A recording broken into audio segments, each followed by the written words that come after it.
একজন কুমার জঙ্গলের মধ্যে মাটি খোঁড়ার সময় খুবই চমৎকার সুন্দর একটি পাথর পেল।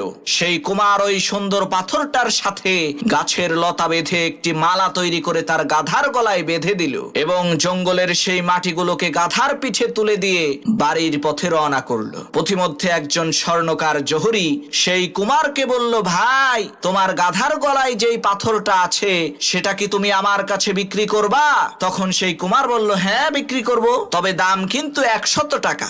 তখন সেই স্বর্ণকার জহুরি বলল, আরে মিয়া, 50টা টাকা দেব, দিবা নাকি কও? তখন সেই কুমার বলল, না ভাই, এত অল্প দামে পাথরটা আমি বিক্রি করব না। এই বলে সেই কুমার সামনের দিকে রওনা করলো। পথিমধ্যে আরেকজন স্বর্ণকার জহুরি সেই কুমারকে বলল, ভাই, আমি তোমাকে 1000 টাকা দিচ্ছি, বিনিময়ে তোমার গাধার গলায় থাকা ওই পাথরটা আমাকে দিয়ে দাও। কুমার বলল, ঠিক আছে, নিয়ে যাও। কিছুক্ষণ পর প্রথমের সেই স্বর্ণকার এসে বলছে,